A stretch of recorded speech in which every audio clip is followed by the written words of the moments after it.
قرآن و احادیث میں سے 16 ایسے نکتے ہیں جو ہم نے آج جمع کیے.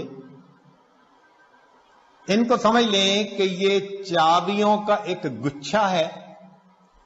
16 کنجیاں ہیں، ہر کنجی رزق کا دروازہ کھولتی ہے.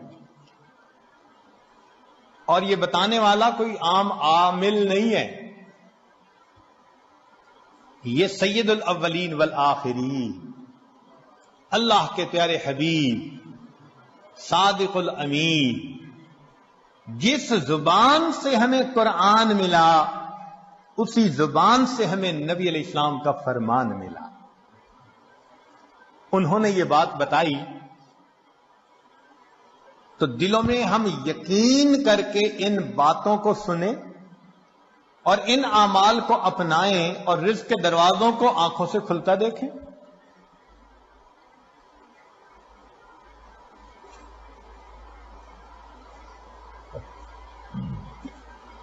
رزق کی پہلی کنجی اللہ تعالی ارشاد فرماتے ہیں وَأْمُرْ أَهْلَكَ بِالصَّلَاةِ وَاسْتَبِرْ عَلَيْهَا. اہل خانہ کو نماز کا حکم دیجئے اور اس پر جمے رہیے، صبر کیجئے. لا نسألک رزقا، ہم آپ سے رزق نہیں چاہتے، نحن نرزقک، رزق ہم پہنچائیں گے.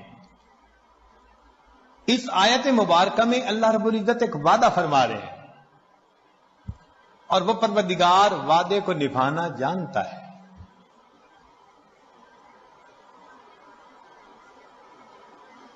تو معلوم ہوا کہ جس گھر کے سب مرد عورتیں اہتمام کے ساتھ نماز پڑھیں، ایک ہوتی ہے گنڈے دار نماز، مرد ہیں تو جماعت نماز کا اہتمام نہیں، عورتیں ہیں تو گھر کے کام مقدم، بس بھاگی دوڑی میں قضا ہوتے ہوتے نماز.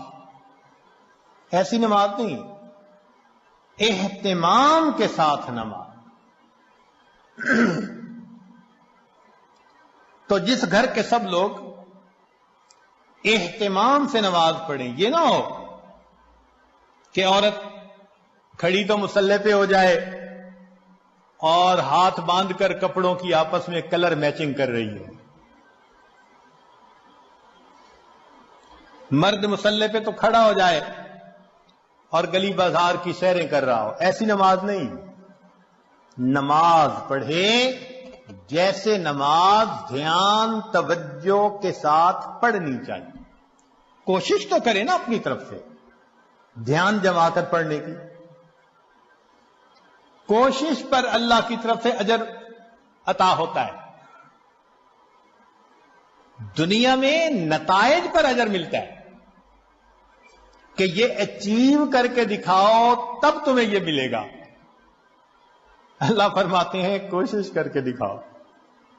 چنانچہ حدیث پاک میں آتا ہے کہ جو شخص اپنے بھائی کی حاجت براری کے لیے اس کے ساتھ چل پڑتا ہے، اللہ 10 سال کے نفلی اعتکاف کا ثواب عطا فرما دے. یہ تو نہیں کہا کہ کام کرواؤ بھائی کا، نہیں، یہ اس اللہ رب العزت کی رحمتوں کی انتہا ہے. فرمایا کہ منزل تک پہنچنا تو تمہارے بس میں نہیں ہے نا، تو مقدر کا معاملہ. ہم تو یہ دیکھیں گے قدم کون اٹھاتا ہے، چلتا کون ہے. تو نماز صحیح اہتمام کے ساتھ پڑھنے کی کوشش کریں، برکتوں کے دروازوں کو کھلتا دیکھیں. میرے مالک نے فرما دیا نحن نرزقک، ہم رزق دیتے ہیں. چنانچہ آپ گھر کے ہر چھوٹے بڑے کو نماز کا اہتمام سکھائیے، رزق ملنے کی قسم یہ عاجز کھا سکتا ہے.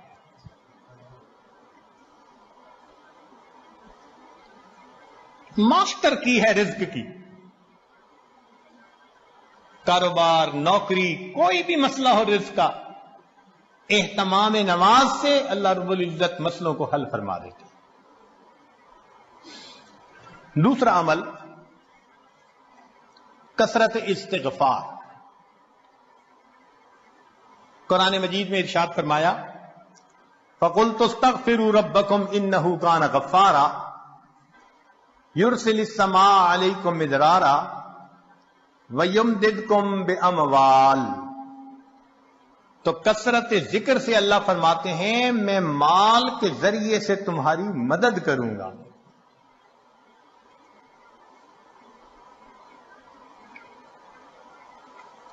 ایک اور حدیث پاک میں ہے من اکثر من الاستغفار جعل اللہ له من كل هم فرجا ومن كل ضيق مخرجا ورزقه من حيث لا يحتسب.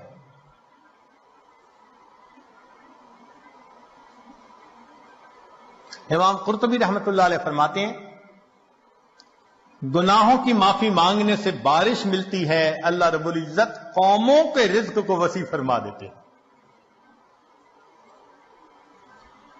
تیسرا عمل انفاق فی سبیل اللہ، اللہ کے راستے میں نیک کاموں میں خرچ کرنا. چنانچہ اللہ رب العزت ارشاد فرماتے ہیں وما انفقتم من شیء فهو یخلفہ. تم اللہ کی راہ میں جو خرچ کرو گے اس کا بدلہ مل کر رہے گا، ریٹرن مل کر رہتا ہے. یہ نہیں ہو سکتا کہ اللہ کے راستے میں خرچ کرو اور ملے نہ اس کے بدلے. یہ جو انفاق ہے یہ لفظ بنا نفق سے. نفق کہتے ہیں سرنگ کو، اور سرنگ میں انسان ایک طرف سے داخل ہو کر نکلتا ہے پھر دوسرا داخل ہو سکتا ہے. تو فرمایا کہ تمہارے پاس جو پہلا رزق ہے اس کو نکالو گے تو دوسرا آئے گا نا.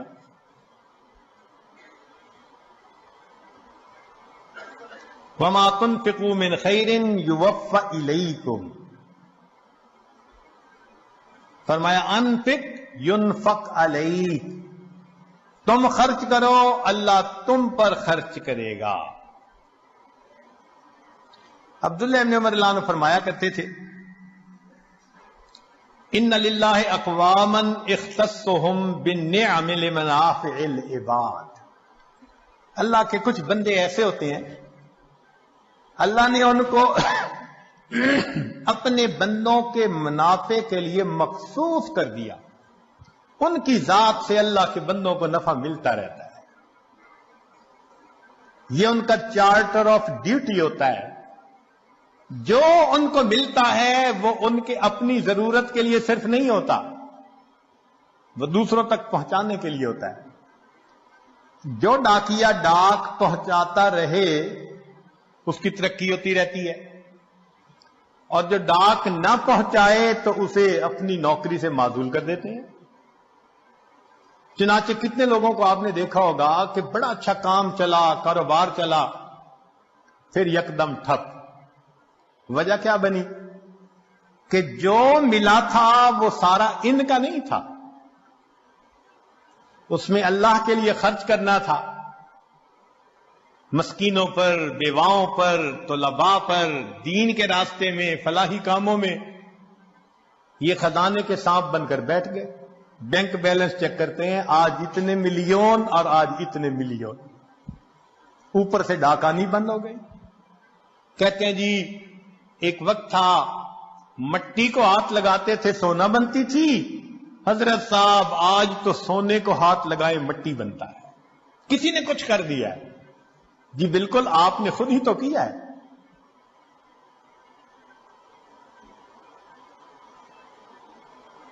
آپ کی تو بہترین نوکری لگی تھی کہ اللہ کے بندوں کو ان کا حصہ پہنچاؤ. کتنا پہنچانا تھا؟ پورے مال میں سے 2.5%. زکوٰۃ پورے مال میں سے 2.5%. سبحان اللہ. ہم نے دیکھا لوگ چاہتے ہیں بڑے کی نوکری کریں، چنانچہ چھوٹی کمپنی کی بجائے بڑی کمپنی کی نوکری، اور بڑی کمپنی کی بجائے ملٹی نیشنل کمپنی کی نوکری جی، اور زیادہ بینیفٹ ملیں گے.